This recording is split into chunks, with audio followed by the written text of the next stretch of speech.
The attic had always been a mysterious place for Eleanor Wright. Growing up, she'd heard her mother refer to it as the keeper of memories, a place where the past was neatly packed away in cardboard boxes and forgotten trunks.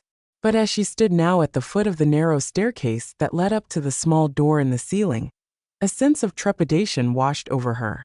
At 42, Eleanor had returned to her childhood home not to reminisce, but to prepare the house for sale following her mother's passing 3 months ago. "You don't have to do this today," her husband Michael said gently, placing a hand on her shoulder. "We have the entire weekend." Eleanor shook her head, her chestnut hair brushing against her cheeks. "No, I need to do this now. Mom kept everything up there. If I don't start today, I'll never finish." The stairs creaked beneath her weight as she climbed, each step a reminder of all the years that had passed since she'd last ventured into this space. As a child, the attic had been strictly off limits, her mother's private domain. The few times Eleanor had sneaked up, she'd been quickly ushered back downstairs with a stern warning. When she pushed open the door, the scent of old books and lavender sachets rushed to greet her. Dust particles danced in the beams of sunlight that streamed through the small dormer window. The attic was more organized than she had expected.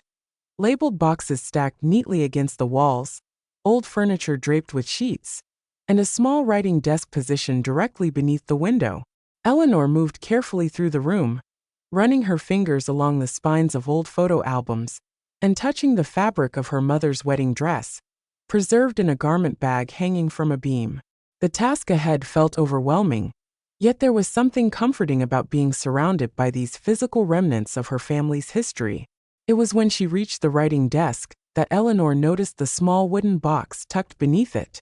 Unlike the other boxes in the attic, this one bore no label. The wood was dark and polished, with intricate carvings along its edges. A jewelry box, perhaps, or a keepsake container. Curious, Eleanor pulled it out and set it on the desk. The box was locked, but Eleanor knew her mother had always kept important keys in the small china bowl on her bedside table. Sure enough, among the collection of keys she'd gathered before coming upstairs was a small brass key that fit perfectly into the lock of the wooden box. Inside, neatly bundled and tied with faded blue ribbon, were dozens of letters. Eleanor lifted the first bundle and examined the envelope on top. The address was written in elegant, unfamiliar handwriting, and the postmark dated back to 1978, the year before Eleanor was born. The recipient was her mother, Claire Wright, at her maiden address. But it was the sender's name that made Eleanor's breath catch in her throat: Thomas Elliott. Thomas Elliott, a name Eleanor had never heard before. She untied the ribbon with trembling fingers and began to read. "My dearest Claire, it's been 2 weeks since I last saw you, and each day feels longer than the one before. Boston is beautiful this time of year, but I find myself unable to enjoy it fully, knowing you're so far away. The medical program is demanding, as I expected, but I'm excelling in my studies. The professors here are brilliant, and I'm learning so much that will help us in the future. I dream of the day when I'll complete my residency and return to you. Just 2 more years, my love. 2 years, and then nothing will keep us apart again. I've been thinking more about your suggestion that we settle in your hometown. It's a charming place, and I can see us building a life there together. My medical practice, your teaching, and the family we've talked about starting. I received your package yesterday. The scarf you knitted is perfect, and I wear it every morning on my walk to the hospital. It makes me feel as though a piece of you is with me always. Write soon, Claire. Your letters are what keep me going. All my love. Thomas." Eleanor sat back, her mind racing. Thomas Elliott, a doctor, someone who had clearly been deeply in love with her mother, someone her mother had loved in return. Yet in all her years, Eleanor had never heard her mother mention this name. Her father, Robert Wright, had been an accountant. He and Claire had been married for 43 years before his death 5 years ago. They had met at a church social, or so the family story went, married within 6 months, and Eleanor had been born the following year. There had never been any indication of another man in her mother's life before her father. Eleanor reached for another letter, this one dated a few months later. "My darling Claire, your last letter brought me such joy. I can picture you in your classroom, inspiring those young minds. You were born to teach, and hearing about your students makes me smile even on the most exhausting days here.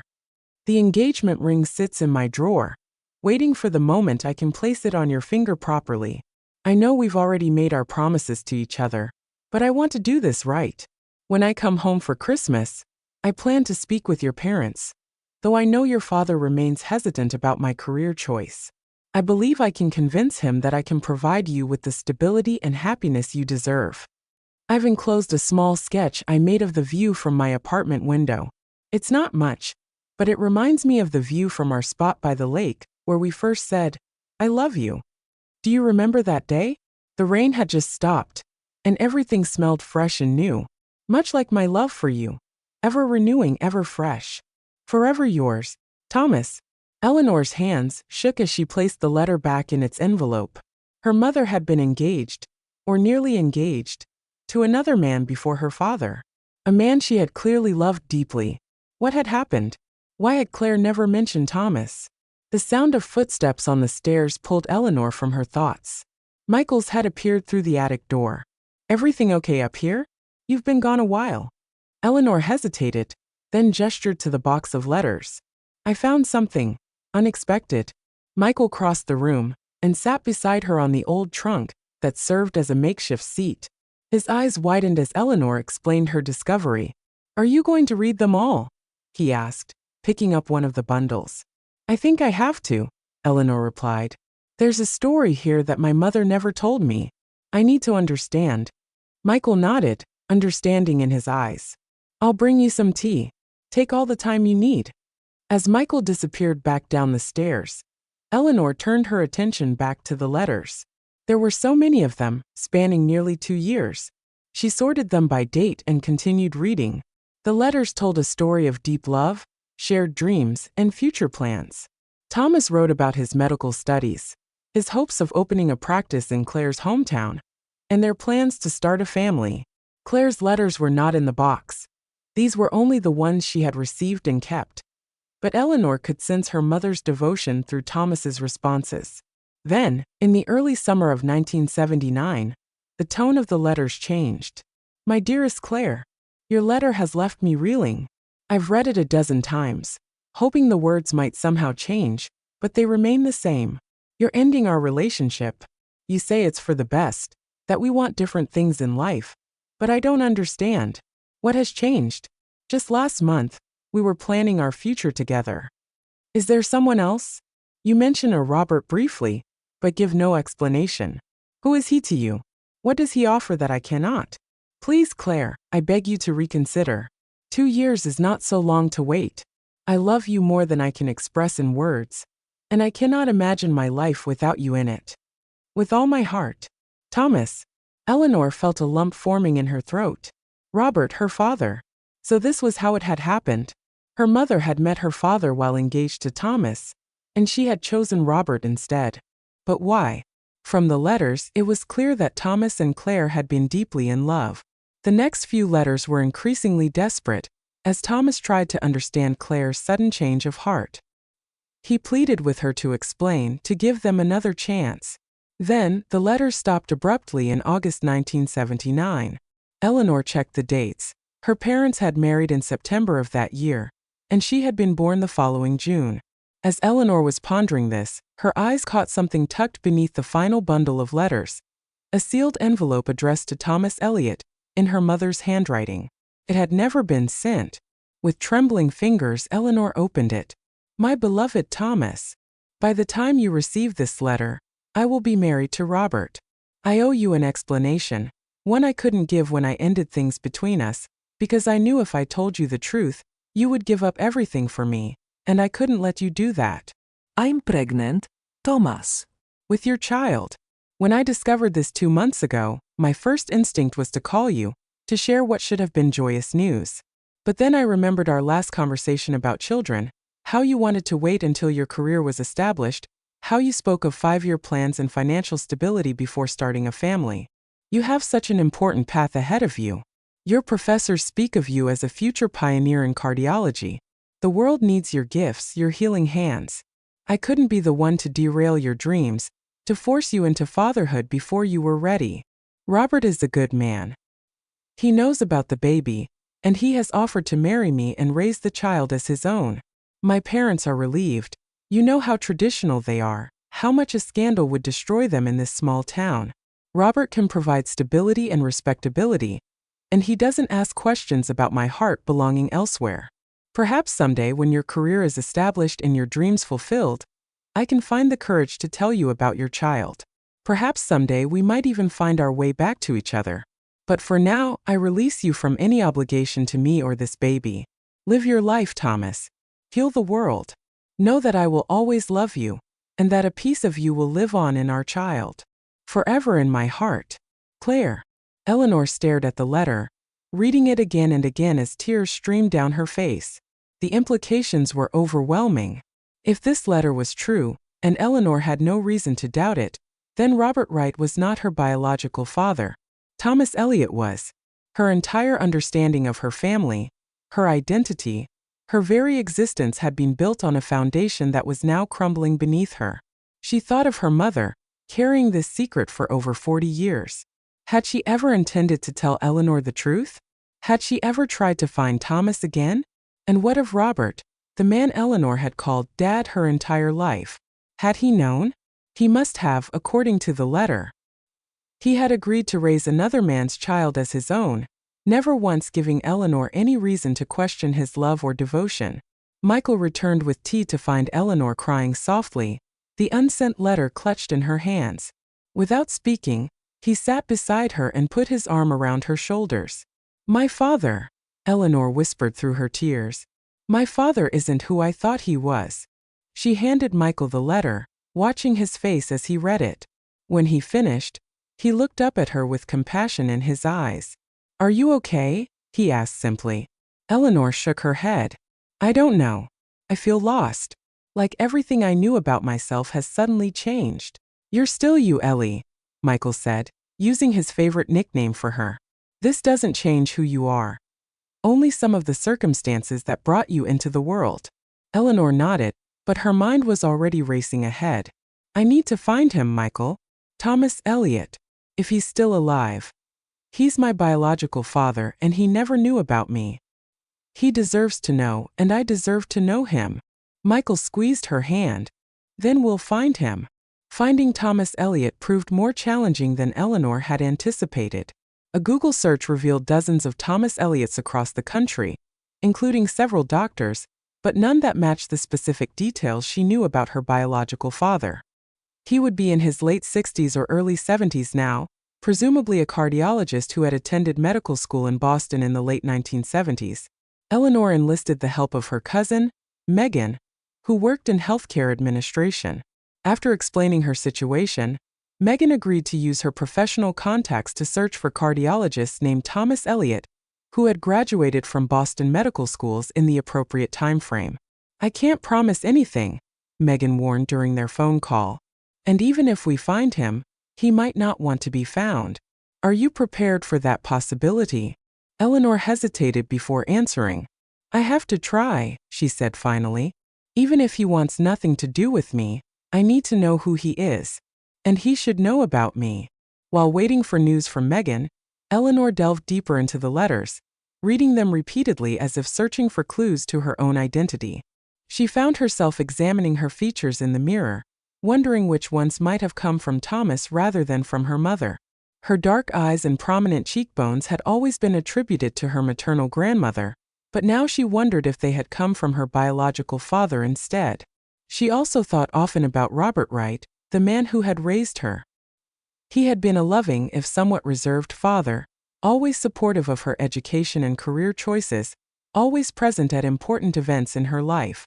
Had there been moments when he looked at her and saw another man's child? Had it been difficult for him to love her knowing she was not biologically his?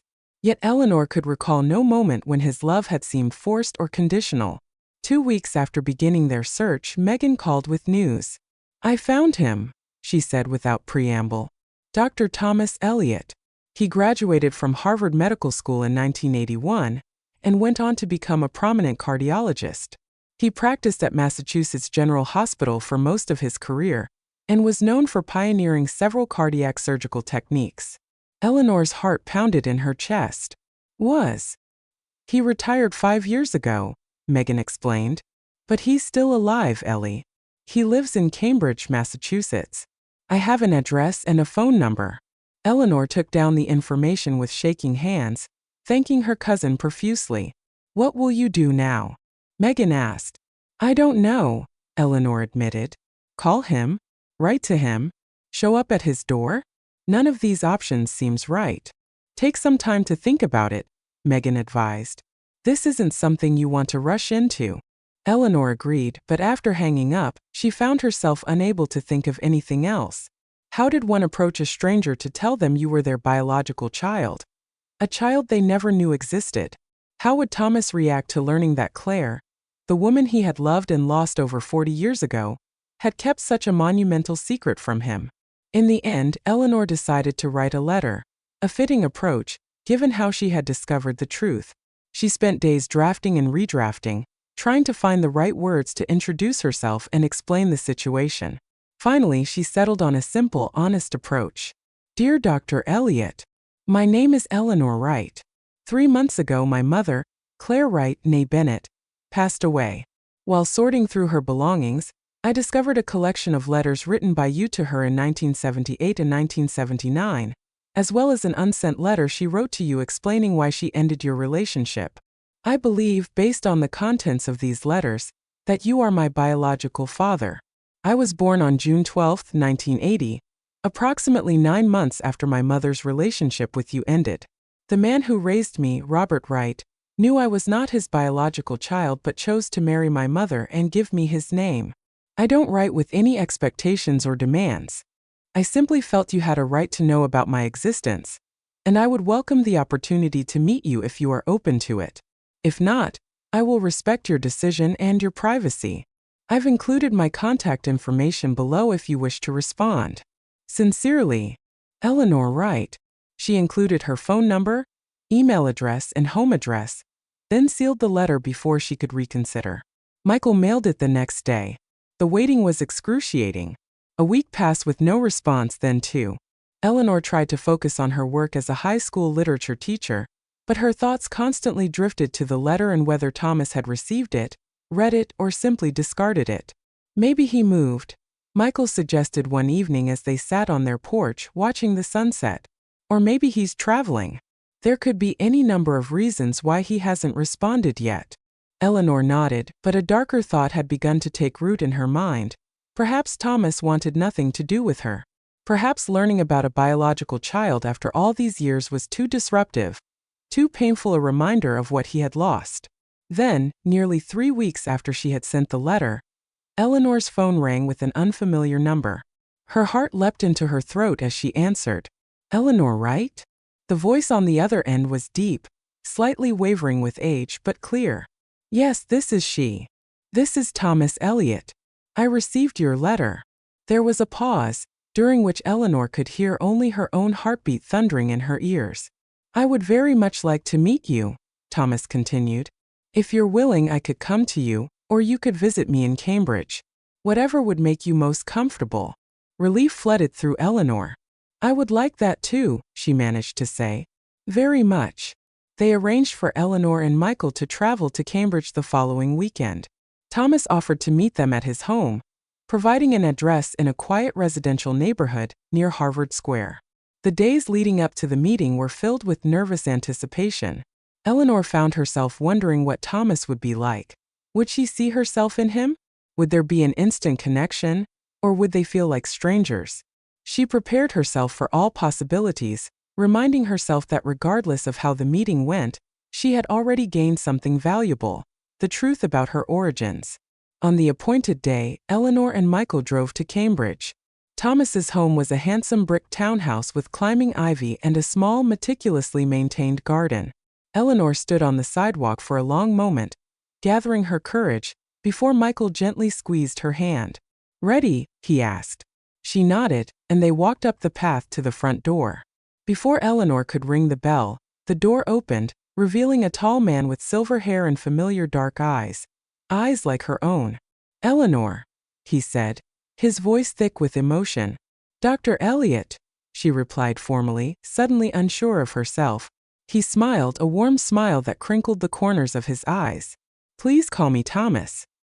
He invited them inside, leading them to a comfortably furnished living room where tea had been prepared. The walls were lined with bookshelves, and Eleanor noticed several framed medical degrees and awards alongside photographs of landscapes and what appeared to be surgical teams. As they settled onto the sofa, Eleanor found herself studying Thomas's face, looking for similarities. The shape of his hands with long, elegant fingers reminded her of her own. And there was something in the way he tilted his head as he listened that felt strangely familiar, like looking into a mirror and seeing an older male version of herself. "I want you to know," Thomas began, "that I had no idea about you. If I had known Claire was pregnant, nothing would have kept me from being part of your life." "I believe you," Eleanor said, and she realized it was true. The letters had painted a picture of a man deeply in love, committed to building a future with her mother. "I brought some of your letters if you'd like to see them." Thomas's eyes misted as he accepted the small bundle Eleanor had selected to bring. "I kept all of Claire's letters too," he admitted. "For years I couldn't bring myself to read them, but I couldn't discard them either. They're in a box similar to the one you described finding." He paused, running a finger over the faded handwriting on one of the envelopes. "May I ask, was she happy with Robert?" Eleanor considered the question carefully. Her parents' marriage had seemed stable and content, if not passionately romantic. Her mother had been a devoted wife and mother, and her father had been reliable and kind.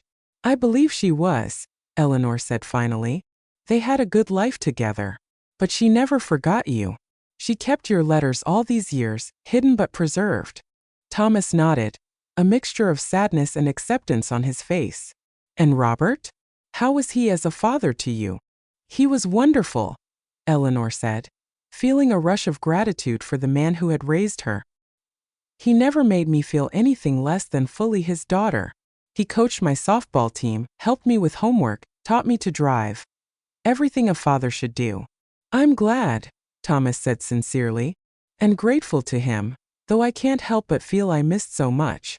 The conversation flowed more easily after that. Thomas told Eleanor about his life, his distinguished medical career, his brief marriage in his 40s that had ended in divorce, his passion for hiking and landscape photography. He had never had other children, a fact that seemed to both sadden and intensify his interest in Eleanor now. Eleanor, in turn, shared stories of her childhood, her career as a teacher, her happy marriage to Michael. She showed Thomas photos on her phone of her life, including several of Claire in her later years. "She aged beautifully," Thomas commented, his finger hovering over the screen as if he wanted to touch Claire's image but didn't quite dare. As the afternoon wore on, Eleanor felt a growing connection with this man who was her biological father. There was no replacing Robert in her heart, but there was room to know and care about Thomas too, to understand this piece of herself that had been hidden for so long. Before they left, Thomas hesitantly asked if Eleanor would be willing to stay in touch, perhaps visit again or allow him to visit her. "I've just found you," he said. "I'd like the chance to know you if you're open to that." Eleanor smiled, feeling a sense of rightness settle over her. "I'd like that too." Over the following months, Eleanor and Thomas built a relationship that neither could have anticipated. They exchanged emails several times a week, sharing thoughts on books they both read, discussing Eleanor's teaching experiences, and gradually filling in the gaps of their separate lives. Thomas visited Eleanor and Michael's home in Connecticut, and they made several trips to Cambridge. During one such visit, Thomas showed Eleanor his collection of medical journals featuring articles he'd written, some of which had revolutionized certain cardiac surgical procedures. "I always wondered where my interest in biology came from," Eleanor mused as she flipped through the pages. "Mom was all about literature and history, and Dad, Robert, was firmly in the world of numbers. But I was always fascinated by how things worked, especially living things." Thomas smiled. "I was the same way as a child. My parents thought I'd grow up to be a veterinarian because I was always bringing home injured birds and squirrels." These little discoveries of shared traits and tendencies became precious to Eleanor. She found that Thomas shared her love of spicy food, her tendency to wake early in the morning, Even her habit of dog-earing book pages despite knowing it was considered sacrilege by many readers. The relationship wasn't without complications. Eleanor's extended family, aunts, uncles, cousins on her mother's side, were shocked to learn about Thomas's existence. Some were supportive, seeing how important the connection was to Eleanor. Others were more hesitant, viewing Thomas as an intruder in the family narrative and expressing concern that Eleanor was somehow betraying Robert's memory by embracing her biological father. "Your dad loved you more than anything in the world," her Aunt Patricia said during a tense family dinner. "I just don't understand why you need this stranger in your life now." "He's not a stranger to me anymore," Eleanor replied. "And this isn't about replacing Dad. It's about understanding where I came from, all the pieces that made me who I am." The most difficult moment came when Eleanor visited Robert's sister, her Aunt Susan, who had always been particularly close to her brother. "Did he know?" Eleanor asked hesitantly. "About me not being his biological child?" Aunt Susan's eyes filled with tears. "He knew," she confirmed. "He told me right before you were born. He said it didn't matter to him, that he'd loved you from the moment he knew you existed, and nothing could change that." "Why didn't he ever tell me?" Eleanor asked, her voice breaking. "He wanted to," Susan admitted, "especially when you were older. But Claire was adamant that you never know. She was afraid it would hurt you, make you feel different somehow. And I think part of her wanted to protect Thomas too, to respect the choice she'd made not to disrupt his life and career with an unexpected child." Eleanor nodded, understanding her mother's reasoning even as she wished for a different choice. "I wish I could talk to Dad about it now.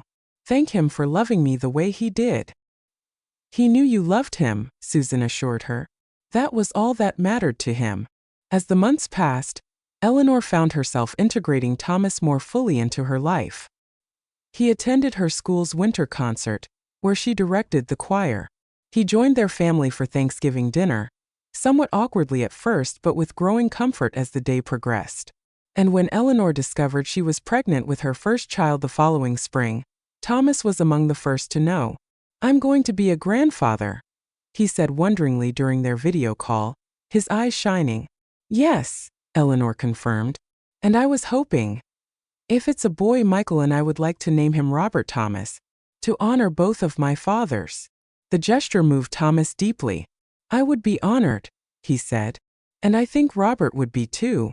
As her pregnancy progressed, Eleanor found herself returning often to her mother's letters, not just the ones from Thomas, but others she had discovered while cleaning out the house. Letters from friends, from former students, from family members. In them she found a more complete picture of Claire Bennett Wright. Not just as a mother, but as a complex woman who had made difficult choices, who had loved deeply if not always wisely, who had lived with both regrets and joys. It was while sorting through these letters that Eleanor found another sealed envelope, this one addressed to her in her mother's handwriting. Unlike the letter to Thomas, this one was more recent, dated just a year before Claire's death. With trembling hands, Eleanor opened it. "My dearest Eleanor, if you're reading this, then I am gone, and you have likely discovered the truth about your birth father. I've known for some time that I should tell you this truth myself, but courage has failed me again and again. Perhaps leaving this letter is another act of cowardice, but I hope you will understand that it comes from a place of love and fear. Fear of losing your respect, fear of causing you pain, fear of disrupting the family we've built. Thomas Elliot was the great love of my young life. We met during my first year of teaching, when he was home from medical school visiting his aunt, who happened to be our school nurse. It was immediate and intense, the kind of love that seems to exist only in books and movies. We made plans for a future together, dreamed of the life we would build once he completed his medical training. When I discovered I was pregnant with you, I was overjoyed but also terrified. Thomas had spoken often of his 5-year plan, finishing medical school, completing his residency, establishing his practice, and only then starting a family. He was brilliant, destined for greatness in his field, and I couldn't bear to be the reason he abandoned his dreams. Meeting your father, Robert, seemed like fate. He was kind, stable, ready for family life in a way Thomas wasn't yet. When I told him about my pregnancy, he offered me not just his name but his heart. He promised to love my child, you, as his own, and he kept that promise every day of his life. I told myself I was making the best choice for everyone. Thomas would fulfill his potential without the burden of an unexpected family. You would have a stable, loving home with 2 parents who adored you. And I would have a good life, if not the passionate one I had once envisioned. I never stopped loving Thomas, but I grew to love your father deeply too, in a different way. Robert knew this, knew he wasn't my first love, but he loved me anyway, completely and without reservation. His love for you was even greater, pure and uncomplicated by any knowledge of biology or genetics. If you have found Thomas, I hope you will forgive me for keeping you apart for so long. And I hope you will remember that family is not just about blood. It's about love, choice, and commitment. Robert chose to be your father in every way that matters, and that choice shaped both your life and his immeasurably. I love you, my darling girl. I have loved you from the moment I knew of your existence, and that love has only grown with each passing day. Be gentle with yourself as you process this truth, and know that whatever you feel, anger, confusion, curiosity, is valid and deserving of expression.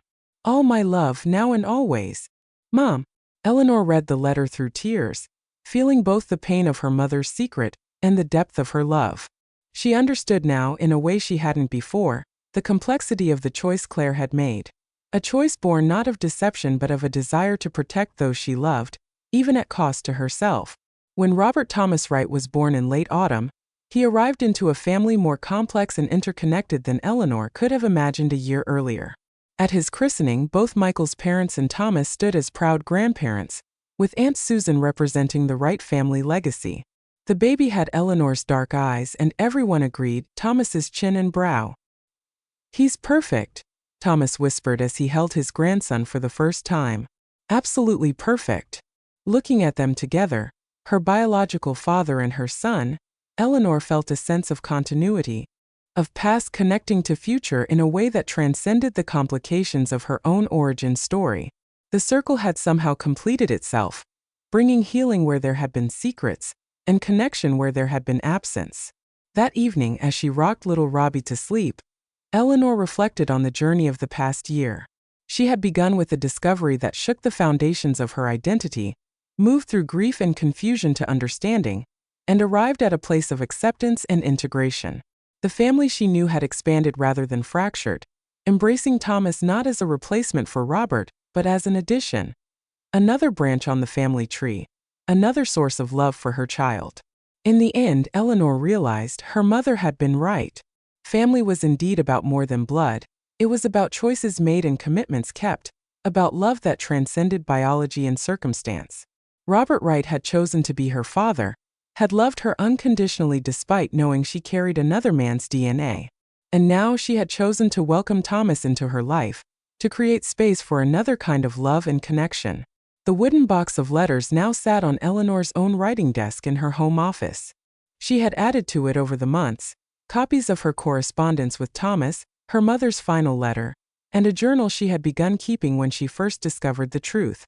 Someday, she would share these with Robbie, helping him understand the complicated, beautiful tapestry of love and choice that had brought him into the world.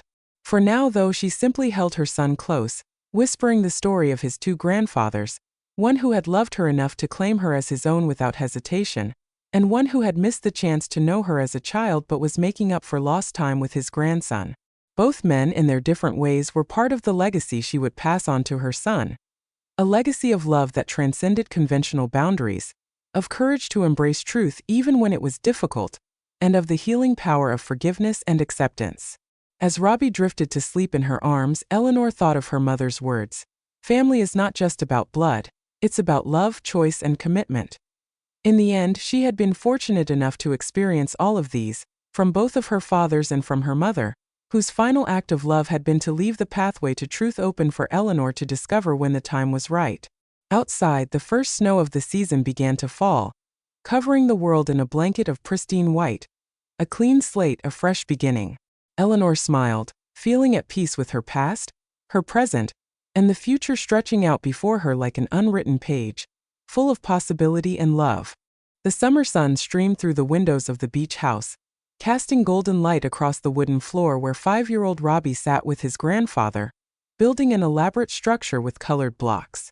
"Higher, Grandpa Thomas," Robbie encouraged as Thomas carefully placed another block on top of their tower. "All the way to the sky," Thomas laughed, his now fully silver hair catching the sunlight. "If we go much higher, we'll need a ladder," he joked. But he reached for another block anyway, never one to disappoint his grandson. Eleanor watched them from the doorway, a cup of coffee warming her hands despite the summer heat. These moments still filled her with a particular kind of joy, seeing her biological father and her son together, their connection easy and natural in a way that sometimes made her heart ache with thoughts of what might have been if circumstances had been different decades ago. "They're at it again," Michael said, coming to stand beside her. "That tower's going to reach the ceiling at this rate." Eleanor smiled. "Robbie's determined, and Thomas never says no to a challenge."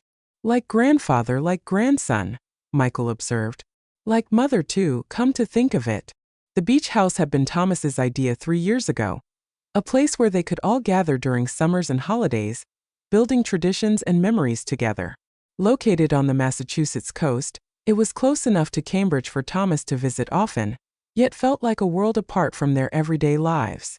This summer was special, the first time they had managed to gather everyone together. Aunt Susan and her husband were staying in a nearby bed and breakfast, Michael's parents had the guest cottage out back, and Eleanor's cousin Megan and her family had claimed the upstairs bedrooms. It was a full house, sometimes chaotic, but filled with the kind of warmth and connection that Eleanor had come to treasure above all else. The crash of the tower collapsing brought her attention back to the living room, where Robbie was giggling amid the scattered blocks. "We'll build it even stronger next time," Thomas promised, his eyes crinkling with amusement. "Maybe we need to consult an engineering manual. Or ask Great-Aunt Susan," Robbie suggested seriously. "She said she used to build the best forts." Later that afternoon, as everyone gathered on the beach for a family barbecue, Eleanor sat on a weathered wooden bench watching the waves. Thomas joined her, passing her a glass of lemonade. "Penny for your thoughts?" he asked. "I was just thinking about Mom," Eleanor admitted. "She would have loved this place. All of us together." Thomas nodded, his expression softening. "Claire always did love the ocean. We once talked about having a beach wedding, back when we were making all those plans." He paused, looking out at the horizon. "Do you think she would have approved of all this?" Eleanor considered the question, watching as Robbie ran along the shore with his cousins, as Aunt Susan and Michael's mother exchanged recipes near the grill, as her husband arranged driftwood for an evening bonfire. "I think she would have been terrified at first," she said honestly. "But seeing everyone together like this, yes, I think she would have approved in the end." They sat in comfortable silence for a moment, the kind that had become natural between them over the years. "I've been going through some old photographs," Thomas said eventually. "Found some from my medical school days. There's one of Claire visiting me in Boston that I thought you might like to have." Eleanor smiled. "I'd love that. I've been putting together a memory book for Robbie, stories and photos from both sides of his family. I want him to understand where he comes from." "All parts of it," Thomas agreed. The sound of Michael calling everyone for dinner broke their reverie. As they walked toward the gathering, Eleanor felt a sense of completeness that had once seemed impossible. That evening, after Robbie was tucked into bed with stories from 3 different grandparents, Eleanor slipped away to the small study where she kept her writing desk. The wooden box of letters sat open, its contents organized chronologically now, a documented history of love, loss, choices, and reunions. She took out a sheet of paper and began to write, continuing the tradition she had started 5 years ago. "Dear Robbie, when you're older, I'll tell you the full story of how our family came to be. Not just the simple version you know now, but all the complicated, beautiful, painful details. I'll show you these letters that changed everything, that revealed truths long hidden and opened doors to connections I never knew were possible. Today, watching you with both your grandfather's spirits present, Thomas in person and Robert in name and in the stories we tell, I realized that the greatest gift my mother gave me wasn't just life itself, but the possibility of this moment, our family expanded rather than divided by truth. Family isn't just who we're born to. It's who we choose, who chooses us, and how we honor those choices every day with love and presence. You are growing up surrounded by that kind of love from all directions, And my greatest hope is that you'll carry it forward in your own life someday. With all my love, Mom. Eleanor folded the letter and placed it in the box alongside the others, another chapter in their ongoing story. Through the open window, she could hear laughter from the beach where the adults had gathered around the bonfire. Michael's deep chuckle, Thomas's more reserved but genuine laugh, Susan's familiar burst of joy. She closed the box and went to join them, grateful for the complicated journey that had led her here. To this beach, this evening, this family that defied simple definition but was undeniably, unquestionably hers. As she approached the circle of light cast by the fire, Michael reached out his hand to her. Thomas moved over on the driftwood bench, making space for her between himself and Susan. The past and present, once separate narratives in her life, now woven together into a single ongoing story. Just in time, Michael said, pulling her close. Susan was about to tell us about the time your dad, Robert, got lost trying to take you camping. Oh, I remember this. Eleanor laughed, settling in. I was 7, and he was absolutely certain he knew a shortcut. As the story unfolded, one she had heard many times before, Eleanor looked around at the faces illuminated by firelight, some connected by blood, others by choice and circumstance, all by love. The night sky spread above them, vast and star-filled, while the ocean murmured its eternal rhythm nearby. This, she thought, was her mother's true legacy. Not secrets kept but possibilities created, connections that transcended time and circumstance, love that found its way through complicated paths to arrive exactly where it was meant to be.